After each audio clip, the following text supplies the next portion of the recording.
कोई कोना पहुंचलन, कोना एगो बिल रहल, आ बिलिया से सांप निकलल, सपवा निकल के लइकवा के काट लेला। लड़का मुंह से गाज फेंके लगल। नारद जी पूछतन कि बेटा का भइल? वो कौन कोड़े वाला लड़का कलश की बाबा हो, बाबा हमके सांप काट दलस, बाबा हम जिया ना, बाबा हम मर जाई।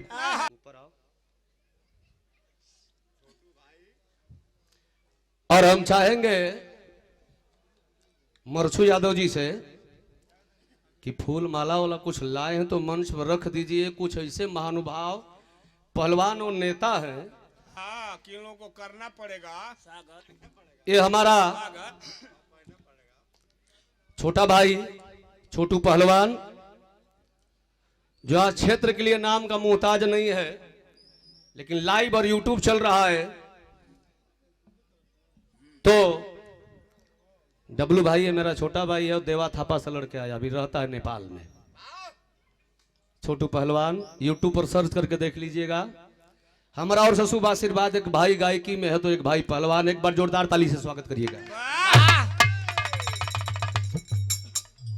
कम से कम उसको रख दीजिए। हम जाना था यार, जब कोई भाई हो तो का दिक्कत हो, माला वाला रख दे में केहू आ जाए नेता लो तो कुछ लेवे देवे खातिर चाहिए ना यार।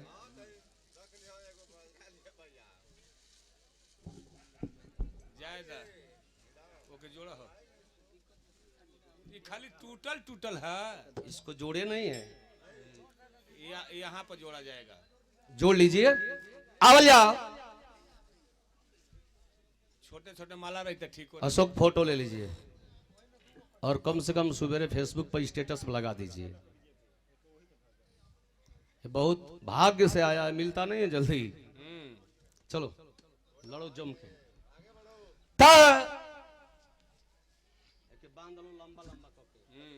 बड़े बड़े उठा के गोलू के दे दो। गोलू क्या में 15 मिनट समय दे लिया। अब भैया तो नाश्ता पानी।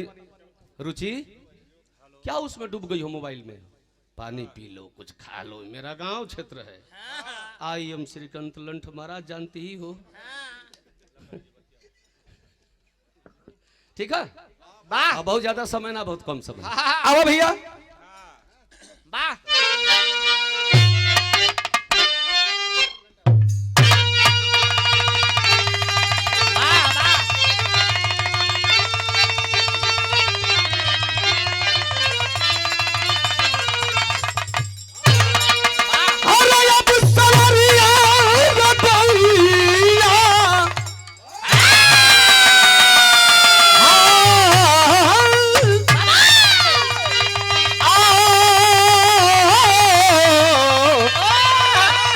बाबा हर जोगिया हो मोर राम।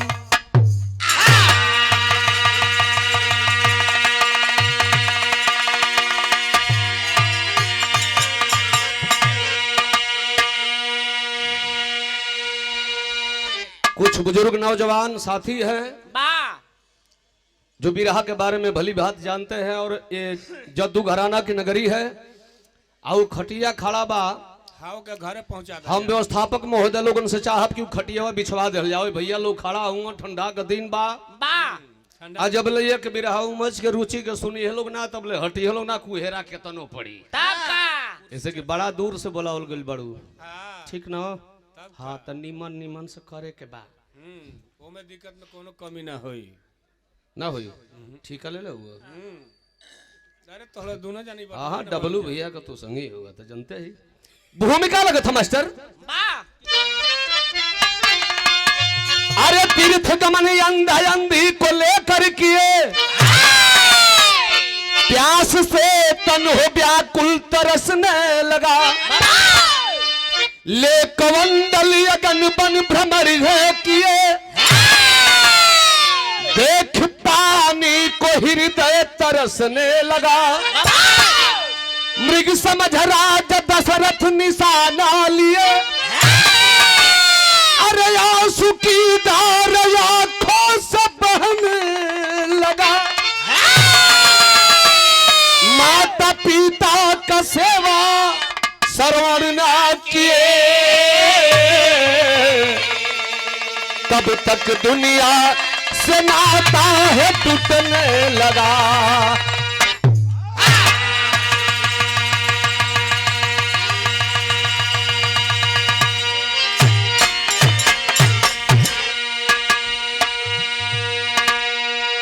ध्यान से बिरहा के सुनल जाई। बिरहा में बहुत पवारा नहीं खे ना, बहुत ज्यादा समय ले। बिरहा में एक लाइन गजल का नमूना लगत था मास्टर।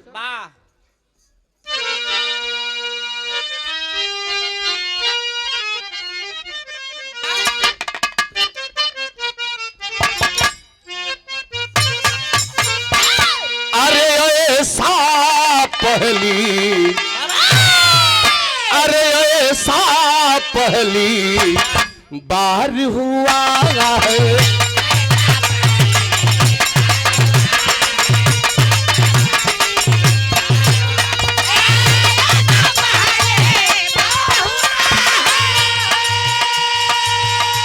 ऐसा पहली बार हुआ है कि स्टेज पर चढ़ करके भैया का डांस हो रहा है। ऐसा पहली बार हुआ है।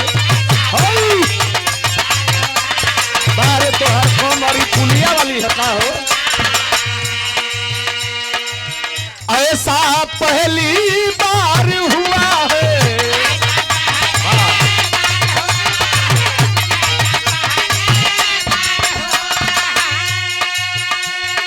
और ऐसा पहली बार हुआ है। कहे भैया हमको हमको हमको किसी से प्यार हुआ है।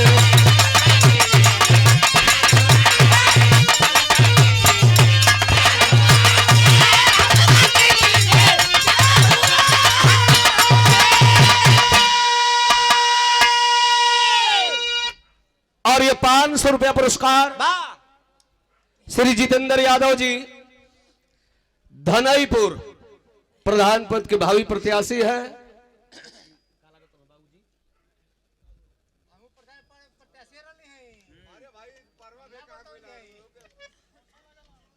अच्छा, हमारे जितेंद्र भैया के मौसा रहे छबिल्ला यादव जी। 500 रुपया पुरस्कार भैया के सादर प्रणाम। और 100 रुपया पुरस्कार सूर्यनाथ यादव जी, रामपुर बलिया, फूफा की ओर से चरणन में सादर प्रणाम। सब भैया लोगों के प्रणाम बा। आप भी प्रत्याशी हैं तो 100 रुपये दीजिए। पैसा जो नहीं देगा चुनाव हार जाएगा। भाव लगल बिरहा में। अरे जिसने जैसा, बारे छबिला यादव जी, एको दिन बेटा पतो एक केहू के सेवा ना करे देहलन। सच्चा इंसान तिराहीपुर चट्टी पर बैठ के या कोनो पंचायत में जास तो बिना लाग लपेट के, बिना दबाव को बात कहस खारा, चाहे गोली लागे चाहे छारा। तो जिसने जैसा, अरे जिसने जैसा काम किया,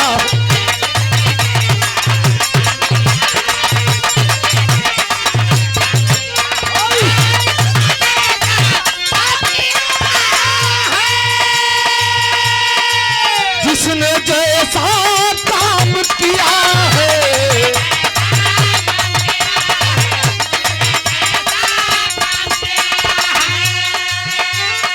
और जिसने जैसा काम किया है, कहे भैया लोग उसने उसने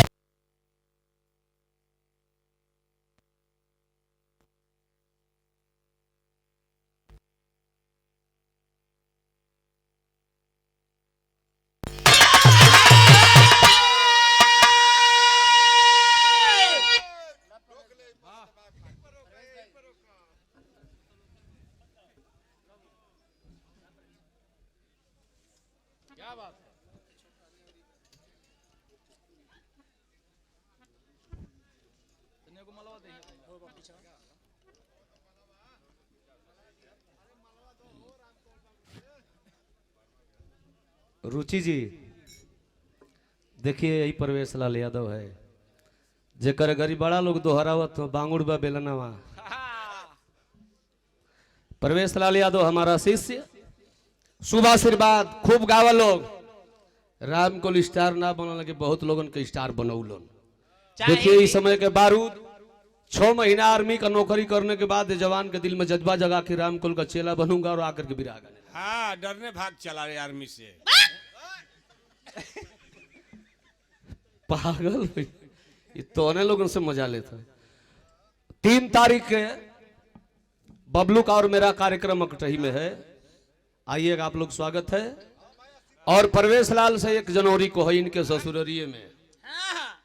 शुभ आशीर्वाद बा, खूब गावा लोग, चबक के गावा लोग। अब तो हमारे बुढ़ौती आ गई, तब का मैं दांत टूट गई, तब हमन का ना बन जा। हाँ तब का त का करबा तू के उठा के पटक दे, पक देने इनके बे हाय बोला। जिसने जैसा काम किया है उसने वैसा नाम किया है। कहानी के करबा नजम के लाई लगल।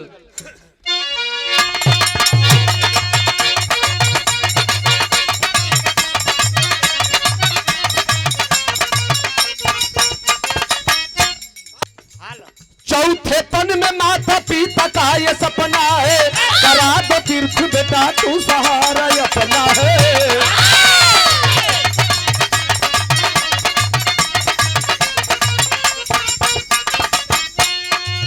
उठाकर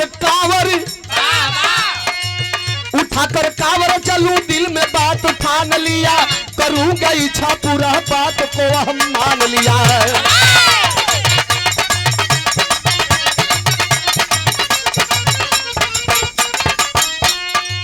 प्यास लगे हैं दोनों कह पड़े हैं पानी को, हाथ को बंडल लेकर चल दिए हैं पानी को।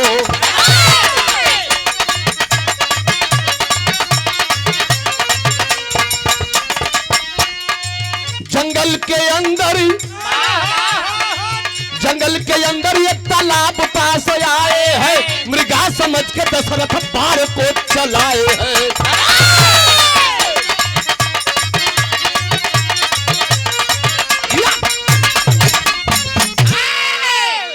बात के समझ नहीं हो भैया, बिरहा का कहानी समझे में आसान हो जाई। एक और श्रवण कुमार थे।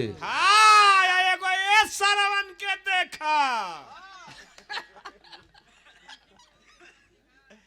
आजकल कहो, एक और श्रवण कुमार थे वो है बतिया कहा तनी, जो अपने माँ बाप के सेवा में अपने आप को इस दुनिया को छोड़कर चल बसे। एगो आजकल का श्रवण कुमार वालो कि मेहरारू के चलते माई बाबू के मारत लोग बा। चौथा पन चलता श्रवण कुमार के माई बाबू का नाम उद्यान ऋषि चंद्रकला, जबकि दोनों प्राणी आंखी से अंधा हुआ। हर इच्छा का पूर्ति कैले हो श्रवण कुमार। अंतिम इच्छा हो कि बेटा हमनी के तनी तीर्थ यात्रा करवा दो। श्रवण कुमार सुनल कहल कि माइयो बाबू न कबो कबो लगे ना जा हम के आजमावे। अब बताओ ये दोनों जने अनहर लोग बा, का देखे हाँ जा ऐ कहा है लोग के घुमाई कवन तीर्थ करी लोग, लेकिन है तो माता पिता लेकर चलूंगा। श्रवण कुमार अपना माई बाबू के आप लोग जानते हैं कांवर बनाई के लेके चल देलन। तीर्थ यात्रा कराओ बदले के चलन हो। देखे को बिरहा में नई खोज बा। बिरहा कहानी पुरान ना होले, कहल जाला कि जहां न पहुंचे रवि वैया पहुंचे कभी, कभी का खोज बा। श्रवण कुमार लेके चलन है जंगल के अंदर। जब प्रवेश कैलन है दोनों प्राणी कहल कि बेटा बहुत जोर से प्यास लगल है। पेड़ के डाढ़ में कांवर के टांग के श्रवण कुमार पानी खोजत गईलन। एक दो तालाब मिलल। तालाब में जब कमंडल के बुरलन हो, घड़घड़ाहट का आवाज भइल। उसी जंगल में शिकार खेल रहे थे राजा दशरथ। शब्द बेदी बाण मरलन, बाण जाके श्रवण के लगल। बाण लगल, आह आह का आवाज कही के श्रवण कुमार गिर पड़लन। राजा दशरथ जी दौड़त गइलन, के ह भैया कल के हम उद्यान ऋषि चंद्रकला का बेटवा है श्रवण कुमार अपने माई बाबू के पेड़ के डाढ़ में टांग के आई रही पानी खाती आई रही तू के हुआ हमके मार देला हम जियम ना हम मर जाइब लेकिन है कमंडल का पनिया ले जाके हमारा माई बाबू के पिया दी है कमंडलवा का पनिया दे के श्रवण कुमार अपने दम के तोड़ देलन दम टूटल तो एक लाइन तर्ज लगल ई मल्लाह बिरदरी का तर्ज बा देखा मल्लाह बिरदरी का तर्ज कौन मास्टर तनी बजे खजड़ी लगी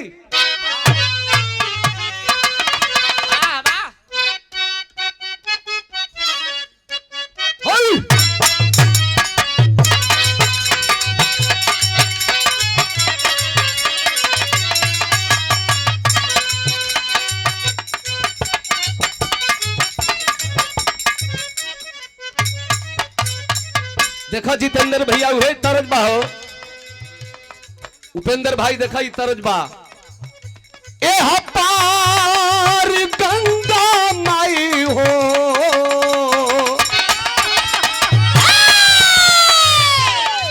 ए पार गंगा माई हो ओह पार जमुना हो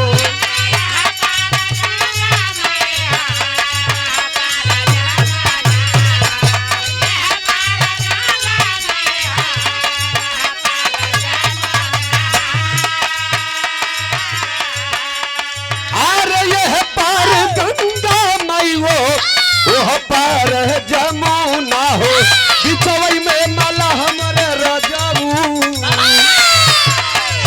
बिचवई में माला हमरे रजऊ डेरावा डलुआ हो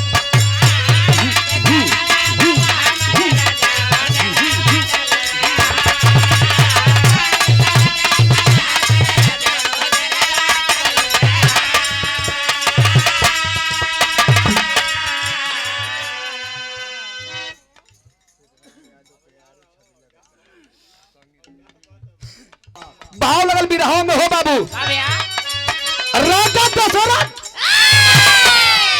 कमंडल का पानी लेके चलन हो के पियावे बदे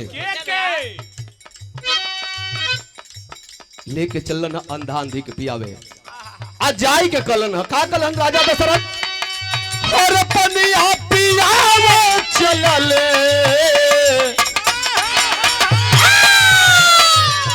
पनिया पियावे चलले दशरथ रे जना हो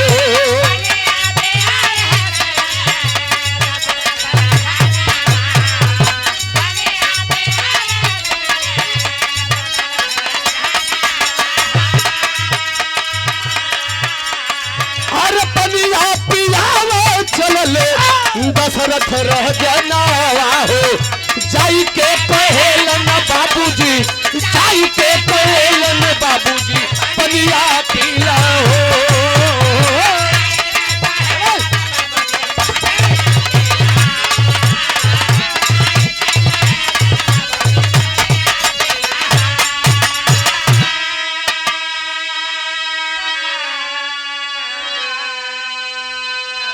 लाश के छोड़ के श्रवण कुमार के राजा दशरथ जी कमंडल का पानी लेके उद्यान ऋषि चंद्रकला के लगे गई अजाई के लगवा सटत नहीं खो नकली श्रवण कुमार के आवाज में बोला था कि ए माता जी ए बाबूजी हम पानी लेके आ गई ल जा पी ल जा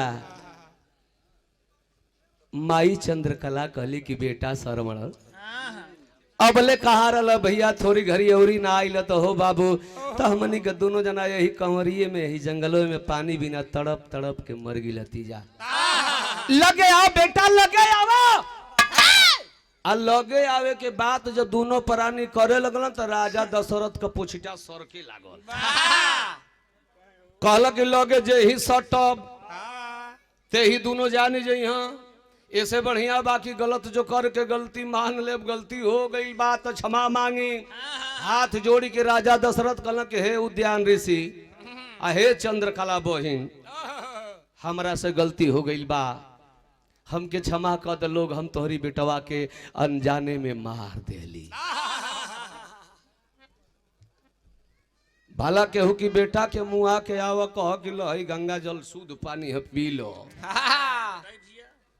वो कैसे पीही दोनों प्राणी श्राप दे पानी है।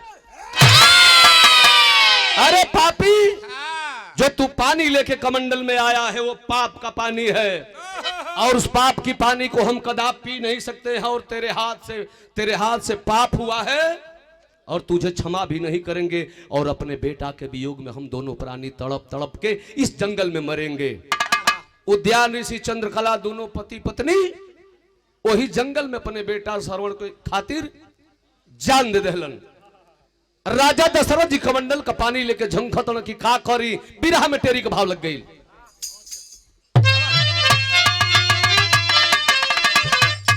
अरे अवध के राजा लेके पनिया, अरे अवध के राजा लेके पनिया, अरे ढूंढने चले कहां पर मिली है रलिया।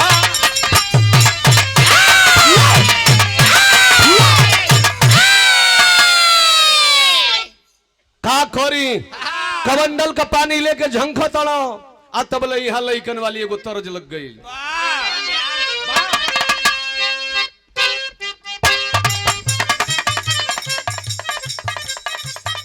हाई देखा जा, एक दिनेश लाल यादव नहीं रहुआ गौले रहलन।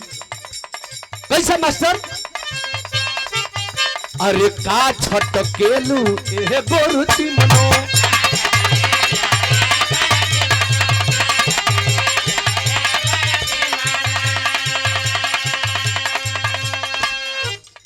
तर्जमा अरे का छटकेलू ए गोरुची मनो,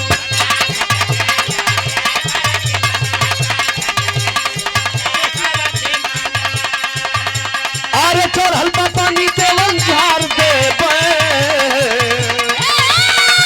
भइल बारू गोल गप्पा ए भौजी जवानी में छक्का लगाई देबे।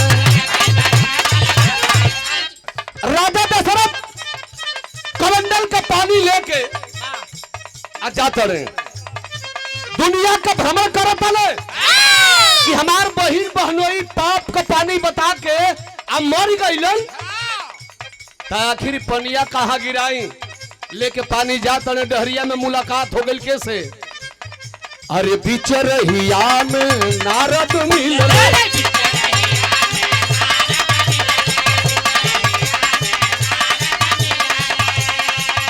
अरे बीच रहिया में नारद मिलले, नारायण कहत भेद पाई गईले,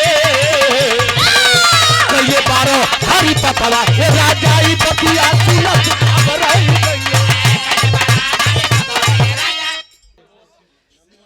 लेके कमंडल का पानी राजा दशरथ जाता हुआ,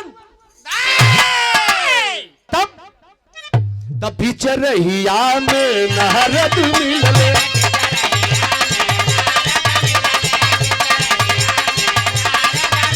नारायण कहत भेद पाई गईले, तारा थारी पतला ये राजाई बतिया सुनत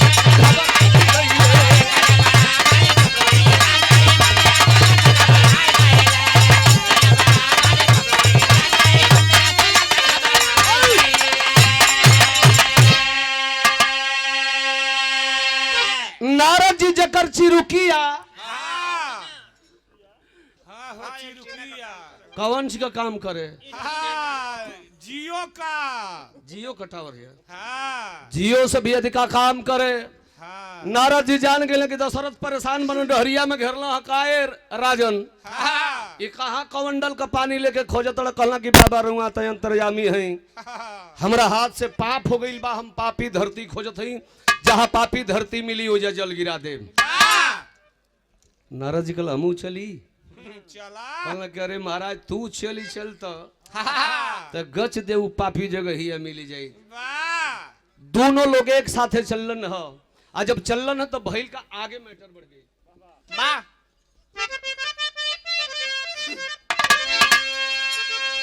ओइया ना हत तरज बगावा ना करो वालो।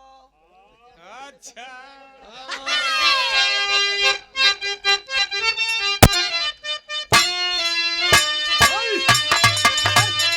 देखी जा ये बलिया जिला में मनियर गांव में बरम कचौ बरम बाबा के ए रुचि केहू कुछौ से हिट भइल, केहू कुछौ से हिट भइल।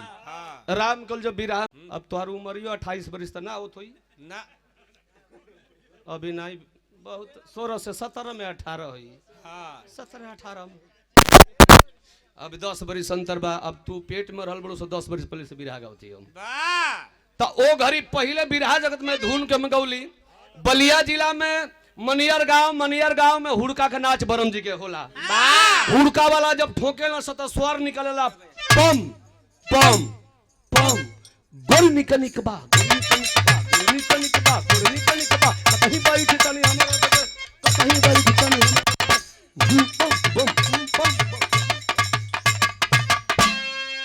आउ लवंडा सज धज जइया सा इतना महंगा साड़ी पहिर लेला सा ये रुचि की बुझाई की हाँ प्रधान 50 रुपया वाली साड़ी पहिर लिया सा हाँ आ लिपस्टिक कितना बेजोड़ लगा दिया सा कि बुझाई कि भैंसा के अथी में भाला मारल ह वाह प्रधान जी का लेला और ये 500 रुपया पुरस्कार बिंदु निषाद जी तिराहीपुर प्रधान पद के भावी प्रत्याशी भैया के चरणन में सादर प्रणाम वाह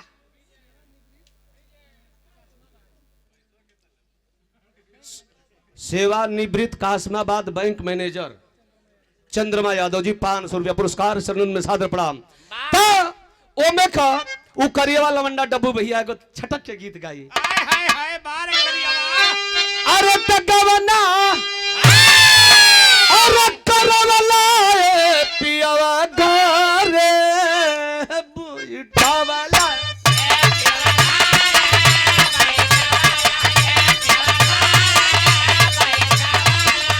अरे राजा जी हो घरवई में बैठवला भाई नहीं अरे अपने बसेला हाँ तो भाइयों सुखले ना होई अब अही डांस नहीं होगा बाद में अरे अपन है बसेला बलम जी सुरभि हो बानी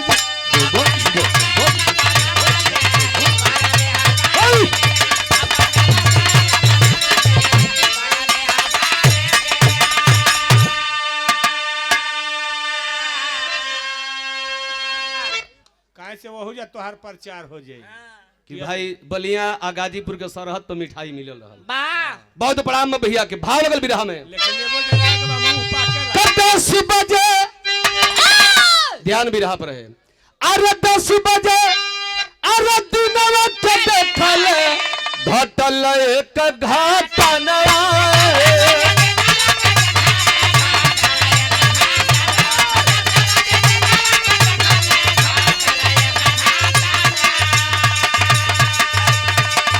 अरे 10 बजे दिनवा के देखले घटल एक घटना अरे सर पर काटी दी हलती भैया सर पर काटी दी हलती भैया आखी के हो सामनवा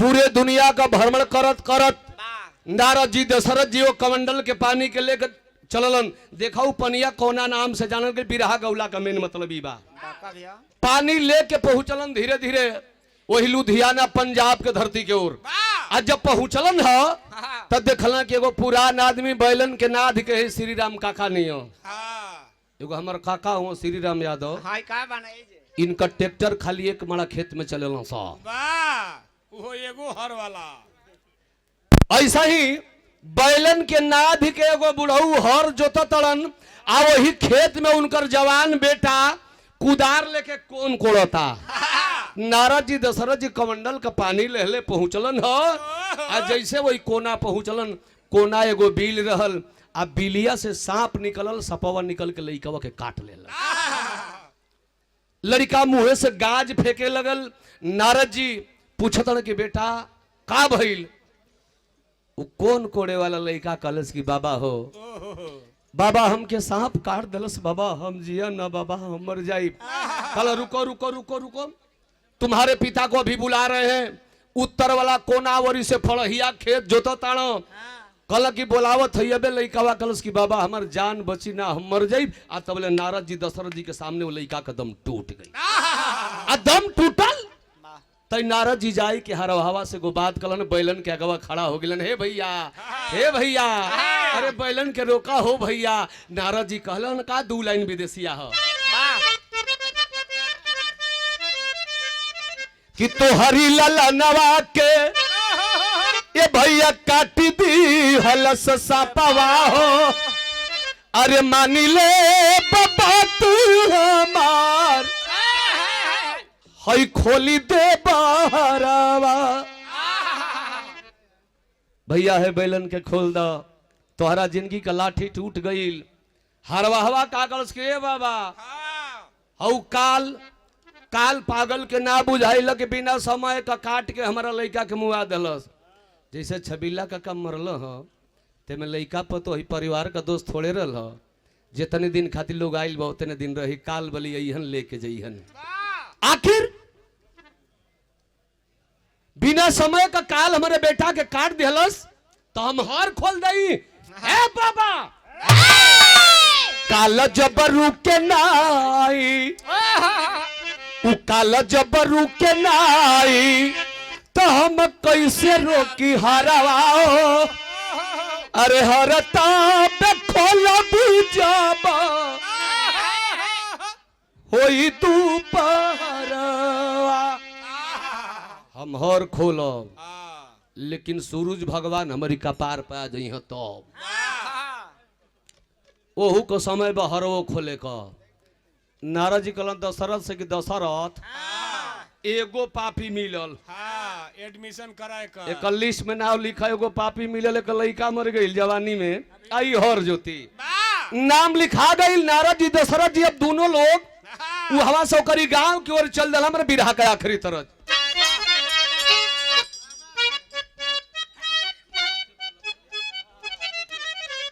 के करानवा भरथरी बनी गईला जोगी आए रे बनी गईला जोगी आहो नारी के करनवा भिखिया मांग ले मेरा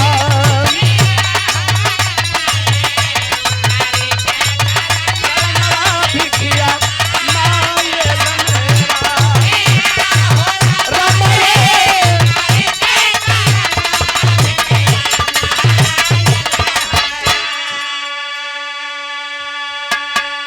और ये देखिए हमारा छोटा भाई और हमारा शिष्य प्रवेश लाल यादव करत मन विचार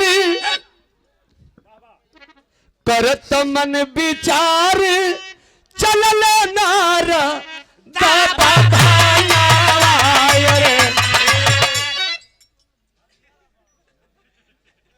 और शिवरी ग्राम सभा के प्रधान अच्छा ये प्रकाश की ओर से है प्रकाश मेडिकल स्टोर प्रधान जी की ओर से 500 आना चाहिए नहीं तो हम नहीं ले सकते हैं इसलिए कि बहुत कमाई है दूसरी बार प्रधान है हाँ बेटा तो ले ले ब्रजेश यादव जद्दू घराना हाँ ट्रैक्टर ड्राइवर ट्रैक्टर मालिक बोलोरो मालिक शुभ आशीर्वाद जल्दी जगह देवे के बाद और देख के नेवतावा लिखा ले संतोष कुशवाहा जी मने बियाह शादी में ई राशन को थोक विक्रेता हुआ पैसा ना रही तो वो एक ट्रैक्टर दे दी है ठीक ना 100 पुरस्कार शिवरी से शुभ आशीर्वाद करत मन विचार चलल नार दाबा भाना रे नार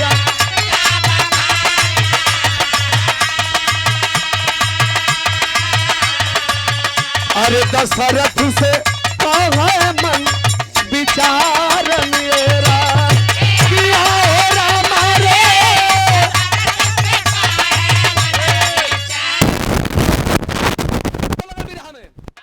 करत मन विचार चलल नार बाबा भाना रे नार बाबा भाना हो दशरथ से विचार मेरा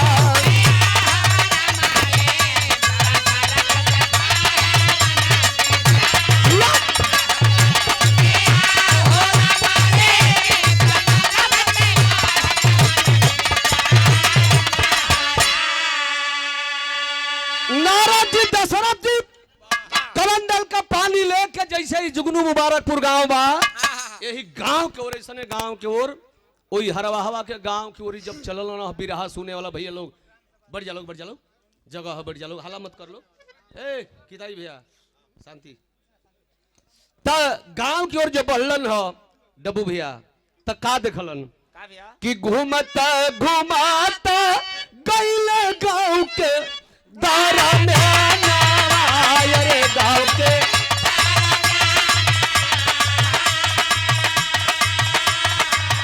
एगो नारी मिलल सुंदर गुल जारन येरा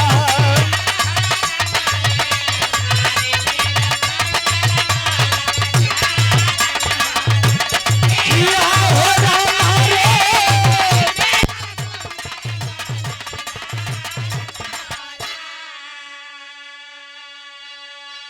जब भी दोनों जना गांव की गोड़ा गईलन जाए एगो बड़ा छमक छलो रूप में मेहरारू सजल धजल सोरहो सिंगार में सजल कपार पर थरिया थरिया में खाना हाथ में बल्टी बल्टी में पानी लेहले भोजन लेके आवत हिय आ तबले नारद जी गईला कहला कि बेटी बेटी कहाँ जा रही हो बाबा हौजन बुढ़ऊ हरवा जोतत हुआ ना हाँ परोरवा की खेतवा वाला करती रहे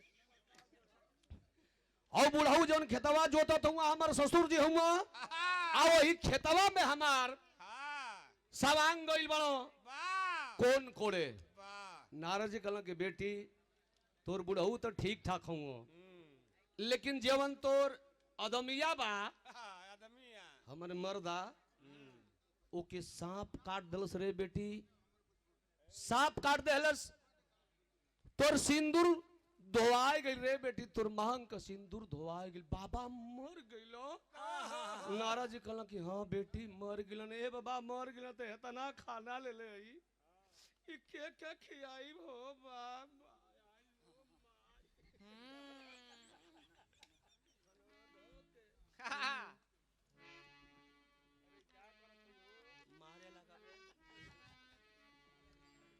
थरिया उतारी के आ चढ़ दे आधा खनवा बांटी के आ खाती या गप गप कहते कि ए बाबा सर पजे के कटलस हुता हुआ मोरी साजाना रे हुआ मोरी साजाना हो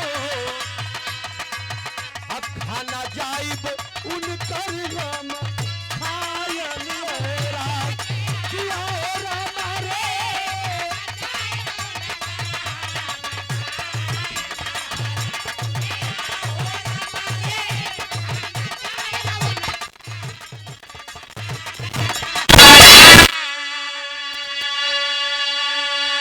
खनवा सान के खातिया कलश की बाबा जब मरिए गईल तो इतना कपार पर भार लग गइल का कवन काम बा अपन आधा खाना ससुर के हटा दिल से आधा खाए लगल नारद जी कहलन कि दशरथ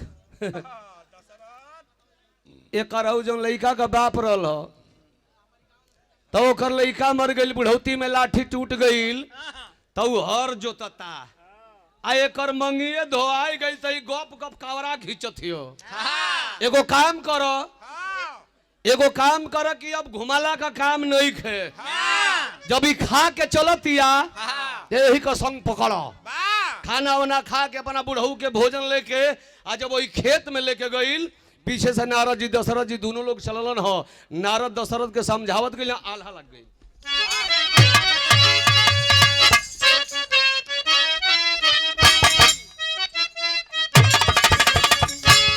होला या धर्म जौनी अरे होला या धर्म जौनी अरे गौआ नगरिया ये बाबू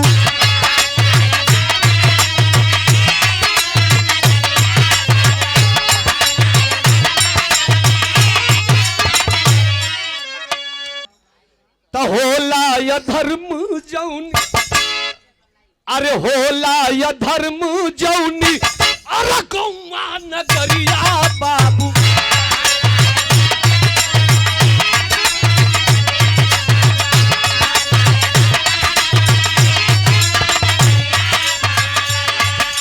अरे मायर बेटवा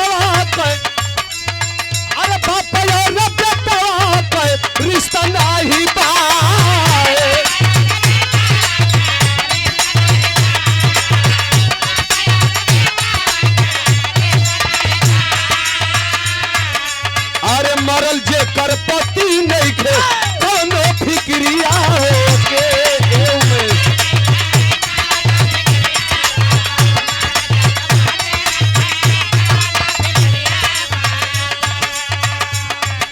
अरे कामया के पपियन के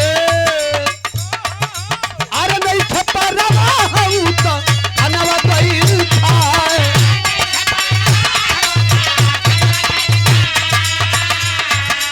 अरे कबले नारदा बोले दशरथ से बतिया बाबू।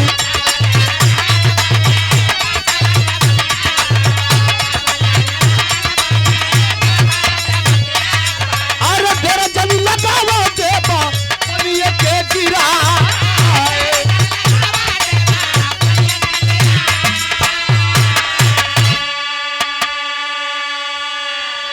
और पानी वही खेत में उ बुढ़ऊ के भोजन करावतिया।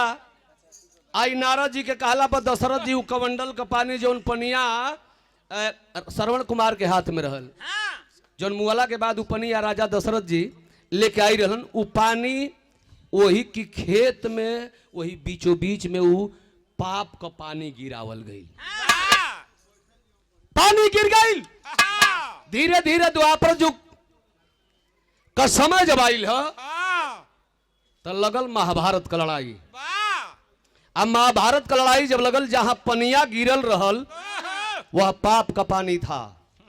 देखिए श्री नारायण चा का लिखल विराह, जब मरने लगे तो इस विराह को लिख कर हमें दिए। पाप का पानी जहां गिरल रहल वहां की धरती, वहां की जमीन दलदल बन चुकी थी। और वही दलदल भूमि में, दलदल जमीन में अर्जुन और कर्ण की जो लड़ाई हो रही थी, तो कर्ण की रथ फंसी थी उसी दलदल भूमि में। आखिर वो पनिया वो स्थान कौना नाम से जानल गली, खड़ी के भाव लगल।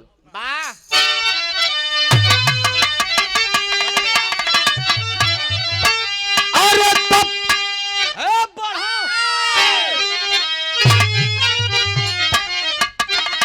तनी औरी बढ़ो का करबा मास्टरवा के जान लगो। अरे तब पानी गिरल जवन कुरुक्षेत्र काल हो गई। महाभारत के समय में लाल लाल हो गई।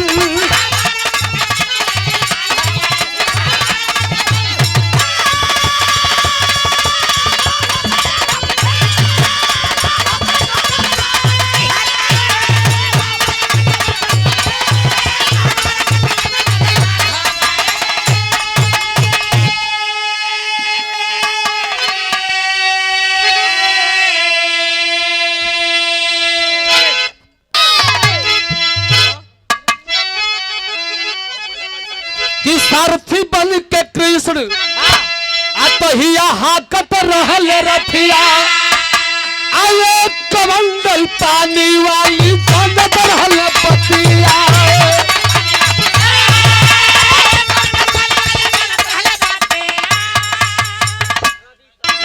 कि सारथी बन के कृष्ण अतहिया हाकत रहल रथिया। आये कमंडल पानी वाली बनत रहल पतिया।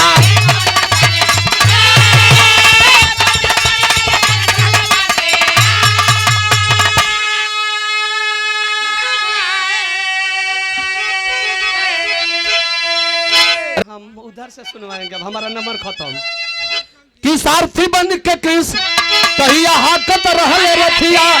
अरे ये कमंडल पानी वाली जानत रहल पतिया।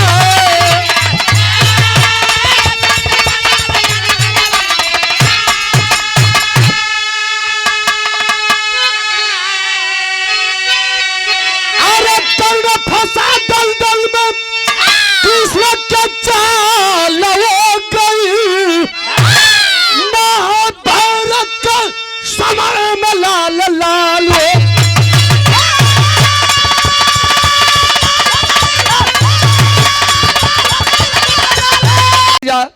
अतिथि देवो भव जे दूर से आवेला, यही नाते हम कहले कि भाई तो लोग के शुरू में हमसे करा है कुछ। हाँ रे हम समझत थी बाबू तोहनी का नजर कहाँ है, बिरहा का नहीं हर बेसवान बागी भलिया। हाँ अबे टिक टाक होई बाबू। लड़का देखो हमसे बड़ा दबाव बना के भैया हाँ तो के करौले बनन सा रुचि के बोलवा दो, सबसे तो गौले हुआ। हम कल ठीक बुला दे, ये बिरहा का धरती है। तब बिरहा देखी जा, आखिर वो दलदल भूमि में कर्ण पर, वो कर्ण रथ पर फंसा है। तब भगवान श्री कृष्ण जी आदेश दिए और अर्जुन जी धनुष पर बाण चढ़ौलन है और रथ पर फसल दलदल भूमि में कर्ण रहल, जो भगवान कृष्ण के कहने पर अर्जुन वो कर्ण का वध कैलन है। वो जगह का बनल, कुरुक्षेत्र का मैदान। जे भी भैया लुधियाना पंजाब की धरती को जात हुई तो वहां स्टेशन भी बना है, कुरुक्षेत्र स्टेशन। बिरहा अमर समाप्त हो गई। आखिरी लाइन तो जय जकार कुरुक्षेत्र लौटन, अरे जय जकार कुरुक्षेत्र लौटन, चुलहरा फुलरा